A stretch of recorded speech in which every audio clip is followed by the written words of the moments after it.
जय हिंद दोस्तों। आज हम समझते हैं कि महत्वपूर्ण टॉपिक, आज के टॉपिक में समझेंगे जो उसमें करंट न्यूज है और जो ट्रेंडिंग न्यूज है ग्रोथ के बारे में, कि आखिर ग्रोथ है क्या, जिससे सत्ता पक्ष इससे घबराई हुई है और ग्रोथ की ऐसी सी जवाबें सुनकर सत्तारूढ़ पार्टी की जो है खटिया खड़ी हो जा रही है। यह क्या है, जो ग्रोथ जो है सत्तारूढ़ पार्टी के पोल खोलकर रख दे रहा है। अब ग्रोथ ऐसा है जो कि कोई भी सर्च करने पर विदाउट फिल्टर या कहीं विदाउट हेजिटेशन से अपनी जवाब दे रहा है। देखिए ग्रो क्या है, एक आर्टिफिशियल इंटेलिजेंस है, एक प्रकार का चैट जीपीटी है। ये किसके द्वारा बनाई गई कंपनी है, तो एलन मस्क की कंपनी के द्वारा बनाई गई है। ये क्या है, ट्विटर, जिसका वर्तमान में एक्स नाम है, उसी पे एक सेक्शन है जिसमें ग्रोक सेक्शन है। तो ग्रोक पर क्वेश्चन पूछने पर जवाब दे रहा है, ये हर प्रकार की जवाब दे रहा है, जो जैसा सवाल पूछना वैसा जवाब दे रहा है। तो आप कहेंगे गूगल और ग्रोक में अंतर क्या है। देखिए गूगल पर सर्च करने पर आपको बहुत सारे आंसर आ जाते हैं, जिनमें से आप कंफ्यूजन हो जाएंगे कि हम कौन सा आंसर सही सटीक माने। लेकिन अब ग्रुप पर सवाल पूछने पर आपको केवल एक ही आंसर देता है, जिनमें से मैक्सिमम आंसर जो है कंपाइल करके देता है, जो कि सटीक होता है। जैसे ग्रुप पर लोग सवाल पूछते हैं बहुत सवाल, कि क्या मोदी जी ने सच में चाय बेची थी, ऐसा सवाल पूछा तो ऐसा जवाब भी दिया। क्या भारत सरकार की आजादी कब हुई थी, या कहें भारत सरकार जब आजाद हुआ था उस समय नेहरू जी ने अपनी संपत्ति कितनी दान की थी। इसी प्रकार से कोई ने पूछा कि भारत का प्रथम टेररिस्ट कौन था, जिसमें से नाथूराम गोडसे का नाम आया था। या कोई क्वेश्चन पूछा कि भारत का सबसे ज्यादा बार अंग्रेजों से माफी किसने मांगी, उसका जवाब सवाल कर आया। इसी प्रकार से हर प्रकार का जवाब जो है ग्रोक के माध्यम से और एक विदाउट फिल्टर होकर जवाब दे रहा है। इसी प्रकार से चाहे मोदी जी के बारे में, चाहे राहुल गांधी के बारे में, इसी प्रकार से इसी पर कुछ जवाब पूछा था कि क्या सोनिया गांधी बार डांसर थी, तो उसका जवाब था नहीं, बार डांसर नहीं थी, ये होटल में एक वेटर थी। तो यहां पर हर प्रकार का जवाब जो हम लोग ढूंढते हैं या जो मीडिया से सवाल करना चाहते हैं वो मीडिया नहीं देती है, वैसे जवाब जो है ग्रोक के माध्यम से। तो इसी प्रकार से किसी व्यक्ति ने पूछा अमित शाह के बारे में, क्योंकि एक अमित शाह का केस चलता है जो कि जज लोया के बारे में, क्योंकि जज लोया जिस केस को सुन लेते हैं वो सीबीआई के जज थे, और जैसे इनके केस को सुनने चले हैं उसके बाद इनकी हत्या हो गई। तो कुछ लोग मानते हैं इनकी हत्या हुई है, और आधिकारिक रिपोर्ट आता है कि इनका जो डेथ हुआ था ब्लड प्रेशर से हुआ था या हार्ट अटैक से हुआ था। तो जज लोया को किसने मारा, ये इसमें कुछ क्वेश्चन पूछा तो उसका जवाब आया, और ग्रोक का जवाब सुनकर जो है सच बताया। जो ग्रोक ने ऐसा सच बताया, इसके साथ साथ जो अमित शाह के बारे में इनका किस क्या ख्याल है या क्या ग्रोक ने इसकी क्या जवाब दी, बहुत ही इंपॉर्टेंट है। ठीक है, देखिए ये है जज लोया, जो कि सीबीआई जज थे, जो अमित शाह जो है केस लड़ रहे थे, या कि अमित शाह के जो केस थे उसके जज थे सीबीआई। और कहाँ के थे, एक गुजरात में केस था, लेकिन इस केस को जो है जो विपक्ष है इसको जो है मुंबई में शिफ्ट किया हुआ था। तो ग्रोक ने कहा कि जज लोया ने आत्महत्या नहीं की थी। तो आधिकारिक रिपोर्ट में कहा गया था कि जज लोया थी इनकी जो है नागपुर में दौरा पने, दिल का दौरा पने से हुआ था, लेकिन जो है ग्रोक ने जवाब दिया कि इन्होंने आत्महत्या नहीं की थी। और सुप्रीम कोर्ट 19 अप्रैल 2018 को माना कि इनकी मृत्यु प्राकृतिक रूप से हुई थी, और मीडिया रिपोर्ट में इसका संदेह था। इसके साथ साथ विपक्ष और बहुत सारे लोग संदेह हैं कि इनकी जांच नहीं हुई थी, क्योंकि इनकी जांच में सुप्रीम कोर्ट ने विदाउट सुने हुए इनकी जो है रिपोर्ट को खारिज कर दिया, पीएल को खारिज कर दिया। तो आज के टॉपिक में समझेंगे कि जज लोया का केस क्या था, क्या सच में कि अमित शाह दोषी थे, या क्या पॉलिटिकल दबाव के कारण से इनकी हत्या हुई थी, किस कारण से हुई थी। तो आज के टॉपिक में समझेंगे, और बहुत ही महत्वपूर्ण, आज पूरा टॉपिक देख लेंगे तो समझ में आ गया कि इस केस की क्या क्या पहलू थी और किस कारण से इनको जो हत्या हुई थी, कि दिल का दौरा पड़ा था, ये क्लियर हो जाएगा। ठीक है, तो क्या देखिए एक केस था जिसका नाम है सोहराबुद्दीन, मामले में सुनवाई कर रहे थे जज की मौत में चौंकाने वाली खुलासा हुआ। तो सुनवाई किसका कर रहे थे, सोहराबुद्दीन, जिनमें अमित शाह मुख्य आरोपी थे, उसमें गुजरात के गृह मंत्री थे। 2006 में घटना हुई है, सोहराबुद्दीन और उनकी पत्नी की हत्या हुई थी, उसमें अमित शाह जो है गुजरात के गृह मंत्री थे। ठीक है, तो 30 नवंबर 2014 को सोहराबुद्दीन इनकाउंटर मामले में अमित शाह की भूमिका की जांच कर रहे जो सीबीआई जज, क्या है सीबीआई जज के लोया, जज लोया की हत्या कर दी जाती है। और ये 20 नवंबर 2017 को कारवा रिपोर्ट में छपा था। कौन सा रिपोर्ट था, जिसमें से देखिए मीडिया ने रिपोर्ट इसको दबा दिया था, या क्या पॉलिटिकल दबाव से दब गया था, लेकिन एक स्वतंत्र पत्रकारिता जो है एक कारवा रिपोर्ट छापता, जिसमें से इस न्यूज को जो हैंडल करने वाले थे या जो छापने वाले व्यक्ति थे या जिसको प्रचार करने वाले थे, जिनका नाम है निरंजन टकले की खोजी पत्रिका के द्वारा इस खबर को छापा गया था। और इसमें सोहराबुद्दीन मामले की सुनवाई कर रहे जज जो लोया, जिनका उनकी मृत्यु हो गई, जिसको चौंकाने वाली बात हुई थी, और इससे बहुत सारे इनके द्वारा खोजा गया पत्रकारिता, जिससे अमित शाह को घेरे में लाता है। ठीक है, अब एक दिन की बात या उसके दूसरे दिन बाद जारी करता है, यानी जो इनके द्वारा रिपोर्ट जारी करता है, इनके द्वारा इस मामलों की जांच की जाती है और अपनी रिपोर्ट तैयार करते हैं, तो इनमें दो प्रकार की चौंकाने की बात होती है। और दूसरी रिपोर्ट यह है कि सवादीन मामले में जो जांच हुए थे अनुकूल, यानी अनुकूल जो है फैसले देने के लिए चीफ जस्टिस ऑफ जो है मोहित शाह, एक कहा के जज थे, हाई कोर्ट के चीफ जस्टिस थे, और इनको जो है और इनको जो जज लोया को 100 करोड़ रुपए देने की ऑफर किए थे। ऐसा कहना वाला कौन था? जज की बहन ने कहा है, यानी जज लोया की बहन ने कहा था कि इनके पास फोन आया था, हमारे भाई के पास फोन आया था। किसका आया था?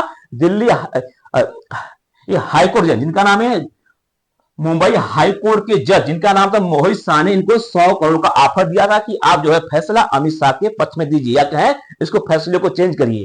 ठीक, ये कौन? अमित शाह। तो अमित शाह का कनेक्शन जो है इस केस से डायरेक्ट है, क्योंकि जो सोहराबुद्दीन केस है, जो सोहराबुद्दीन केस है, ये जो है 2006 में घटना हुई थी। कब? सितंबर माह हुई थी। और इनकी रिपोर्ट में कहा गया था कि जो पुलिस ने जांच की, तो पुलिस जांच में रिपोर्ट में आया था, जिसमें आईजी गीतांजलि जौहरी ने की रिपोर्ट में सौंपी थी। इनकी रिपोर्ट में ऐसा लगा था कि अंतिम रिपोर्ट में पेश हुई थी, जिसमें से साफ तौर पर वर्तमान के गृह मंत्री अमित शाह को इसमें सम्मिलित पाया गया। तो अमित शाह जो है गृह मंत्री कहां के थे? राज्य गृह मंत्री थे गुजरात के, और ऐसा माना जाता कि इसमें भी इनकी हाथ है। तो 2006 की केस जो है सोहराबुद्दीन जिनके उनकी पत्नी और उनकी हत्या जाती है, ऐसा माना जाता है कि अमित शाह की हाथ है, और 2006 से केस चलता है। ठीक है।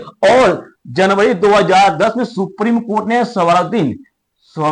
सोहराबुद्दीन जो मामले में सीबीआई की विशेष अदालत को सौंप देती है और ट्रांसफर करती है। इसके साथ साथ जुलाई 2010 में अमित शाह को भी गिरफ्तार कर देती है। यानी अगर अमित शाह अगर इसमें दोषी नहीं होते तो उसको गिरफ्तार क्यों करती? तो अमित शाह को 2010 में गिरफ्तार कर गए थे, और इसको जो है सीबीआई के जज में सौंप गया था। कहां पर? सीबीआई की विशेष अदालत में।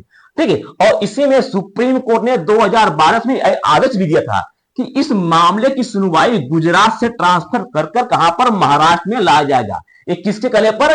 जो सोहराबुद्दीन है, इनके भाई ने ऐसा कहा था कि इस केस को गुजरात से महाराष्ट्र में करेंगे। तो गुजरात का, क्योंकि गुजरात में लंबे समय से मोदी सरकार था या क्या गृह मंत्री का सरकार था, तो हो सकता वहां पर दबाव होता, इसलिए दबाव को निष्पक्ष करने के लिए महाराष्ट्र में इसको शिफ्ट किया गया था।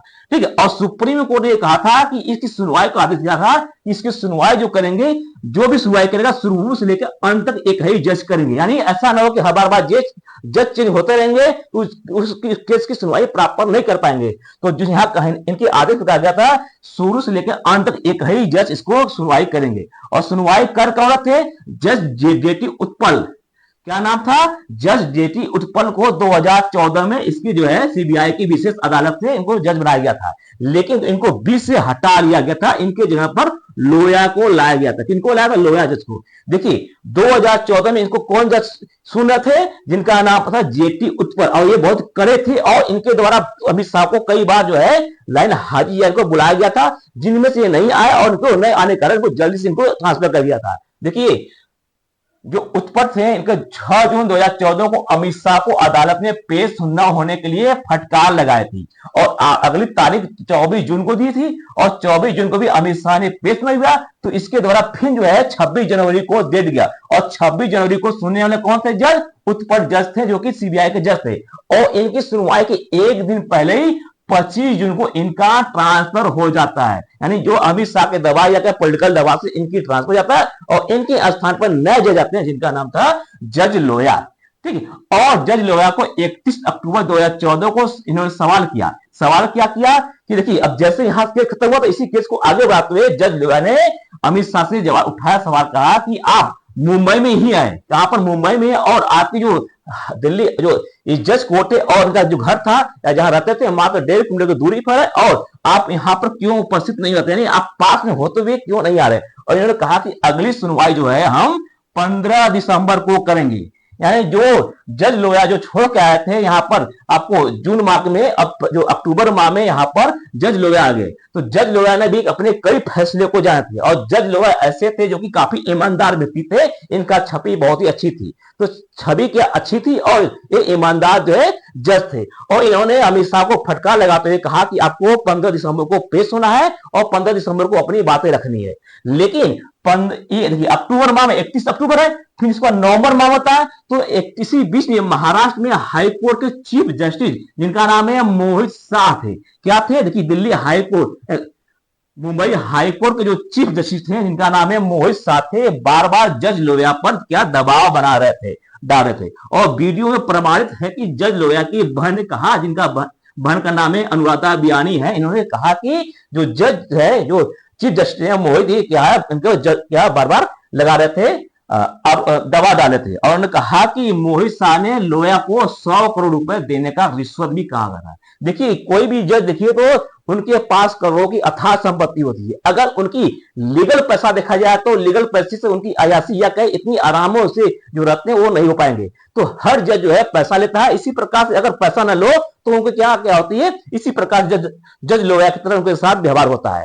तो यहां पर जज लोया ने इसको उनको पैसा स्वीकार नहीं किया, और स्वीकार न करने के पश्चात 1 दिसंबर को इनकी मौत हो जाती है। और मौत जो खबर देखिए, इनकी खबर क्या थी, यहां पर 15 दिसंबर को सुनने वाले थे, और 15 दिसंबर को सुनने वाले थे, और 1 दिसंबर को ऐसा खबर आया कि जज लोया की मौत हो गई, और इनकी खबर को मीडिया में उतनी तवज्जो नहीं दी गई। इसके साथ उस समय जो है बीजेपी सरकार बना ली थी 2014 में। देखिए बीजेपी सरकार 2014 में सरकार में आ गई थी, उस समय अमित शाह गृह मंत्री थे। और लोया की मौत को बताया गया कि दिल की धड़कन या दिल की दौरा पड़ने से इनकी मौत हो गई थी। और लेकिन 3 दिसंबर को इसकी जो बात उठी कैसे, तो तृणमूल कांग्रेस ने सांसदों ने सांसद के बाहर जो है धरना दिया और तख्ती पलट कर यहाँ पर मांग की कि जांच करने के लिए। इसके साथ साथ जो सोहबुद्दीन जिसकी सुनवाई कर रहे थे, इनके भाई रुबाउद्दीन ने सीबीआई को एक पत्र लिखकर कहा कि इसकी जांच जो है निष्पक्ष से किया जाए, और इनकी जिस कार्य से चर्चा का विषय आया। तो चर्चा का विषय कब आया, जब इसकी जो तृणमूल कांग्रेस के सांसदों ने इसकी विरोध किया, और उनके भाई जो जांच कर रहे थे उनके भाई को ने सीबीआई को लिखा, तब जाके वह मामला उठा। इस प्रकार के मामला उठने के पश्चात जो है हाईलाइट हुआ। इसका मतलब इसको दबाने के लिए मीडिया भी पूर्ण रूप से तत्पर थी, और इसके साथ साथ जो है जज भी थे, जो चीफ जस्टिस थे मोहित शाह भी इसको दबाने की बात करते। और इनकी जो घटना हुई थी, इस घटना से लगता है कि इसमें किसी न किसी बड़े पॉलिटिकल की हाथ थी। और उसमें जो वर्तमान में जो है बीजेपी सरकार थी, और अमित शाह जो है क्या थे, गृह मंत्री थे भारत सरकार के। यानी जब जब सोबुद्दीन केस हुआ था तो राज्य गृह मंत्री थे गुजरात की, और जब लोया की मृत्यु हुई थी, जज लोया की मृत्यु हुई थी, उस समय जो है भारत सरकार की गृह मंत्री थे। क्योंकि 2014 के जो जून माह में या कहे दिसंबर माह में जो है भारत सरकार में जो राज्य करता था, या कहे सरकार किसकी थी, बीजेपी की सरकार बन गई थी।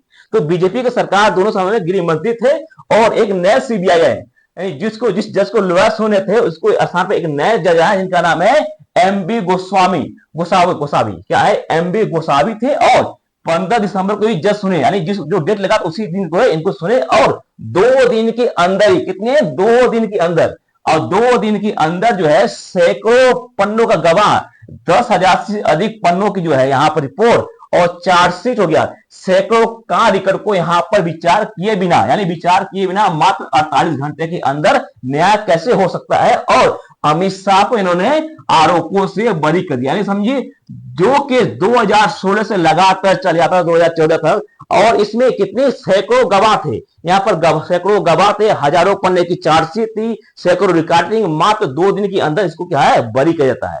और यहाँ पर संदेह उठता है कि लगता है कि इसके पीछे अमित शाह थे। इसके साथ साथ यही नहीं, इसके साथ साथ जो जज लोया की हत्या की जांच में मांग करने के लिए सुप्रीम कोर्ट में गए, तो सुप्रीम कोर्ट की याचिका जो पीआईएल दाखिल हुआ, तो उसमें अमित शाह को वो अभयदान मतलब हमेशा के लिए ऐसा सुप्रीम कोर्ट के द्वारा डिसीजन दे दिया गया कि उनकी जो है हमेशा अमर हो गए। और इसमें कौन थे, चीफ जस्टिस ऑफ इंडिया के डीवाई चंद्रचूड़ ने एक ऐसा फैसला दिया कि आप सोचेंगे तो आपको सोचने के लिए यहां पर मजबूर होना पड़ेगा कि क्या कोई जज ऐसा भी फैसला दे सकता है। इन्होंने अपने फैसले में कहा कि इस मामले की जांच में कुछ भी नहीं है, क्योंकि इस मामले में कुछ भी नहीं, और भविष्य में मेरे फैसले को आधार बनाकर ही अदालत में पेश होना। यानी इसमें जो इन्होंने डिसीजन दिया, इस डिसीजन में कह दिया कि जो हमारा फैसला है वो हमेशा फैसला चेंज नहीं होगा।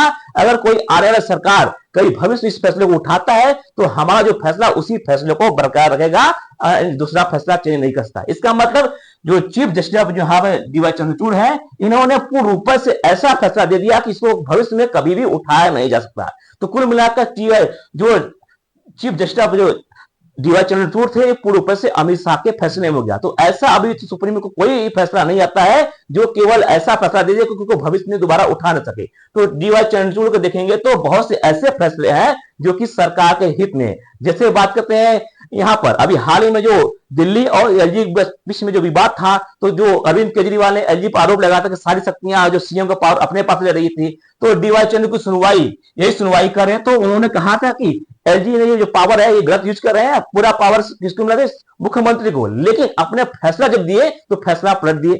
इसी प्रकार से इलेक्ट्रोरल बॉन्ड बहुत चर्चा थी कि इसको आने पर सब कुछ रिवील हो जाएगा, इसमें इन्होंने कहा फैसला भी दिखाया, लेकिन जब इलेक्ट्रोल बॉन्ड रिवील हो गया तो जांच का आदेश क्यों नहीं दिए कि कोई व्यक्ति अगर 100 करोड़ के उसका वैल्यू है तो 500 लोग का चंदा क्यों दे रहा है, जो चंदा दे रहा है जो चंदा देने वाला व्यक्ति उसकी कंपनी को 6 महीने पहले उसको रिजेक्ट कर दिया गया है, बाद में उस कंपनी को क्यों टेंडर दे दिया है। तो ऐसे बहुत से सवाल है जो कि डीवाई चंद्रचूड़ को घेरे में होता है, और ऐसा माना जाता है कि डीवाई चंद्रचूड़ अपने सुनवाई करते तो ऐसा लगता है कि पूरा निष्पक्ष जांच करेंगे या निष्पक्ष सुनवाई करते हैं, लेकिन इनका जो फैसला आता है तो लगता है कि ये जो है निष्पक्ष फैसला नहीं किए और हमेशा ये सरकार के पक्ष में फैसला देते हैं। तो ऐसा मानता है कि जो बैलेंसिंग होते हैं और हमेशा जो है मैक्सिमम जो सरकार के पक्ष में देते हैं, चाहे हाईकोर्ट के जज थे तो उस समय भी ऐसा ही फैसला देते हैं, जब सुप्रीम कोर्ट के जज थे तो ऐसा ही मिलता है। अगर नहीं ट्रैक हो कभी आप डीवाई चंद्रचूड़ के रिकॉर्ड देखिए कि इनका रिकॉर्ड किस प्रकार से। अभी हाल में बीबीसी के न्यूज जो एक न्यूज रिपोर्टर ने इनसे ऐसे सवाल किए जिसका ये जवाब नहीं दे पाए। तो बहुत से ऐसे जो जज हैं जो कि अपनी काबिलियत या कि अपने पावर का मिसयूज करते हुए जनता को भ्रमार करते हैं, जनता को विश्वास उठा देते हैं। जैसे अभी हाल ही में यशवंत वर्मा जो इनके पास 15 करोड़ का केस पाया गया था, अगर ऐसे व्यक्ति पर पैसा पाया जाएगा तो जो न्यायपालिका पर लोग विश्वास उड़ जाएगा। इसी प्रकार जो डीवाई चंद्रचूड़ ने अपना फैसला बहुत ही सही दिया, लेकिन कुछ ऐसे फैसले दे दिए जो कि इन पर क्या दाग का धब्बा लग गया। ठीक है, तो अब देखिए बात करते हैं आगे।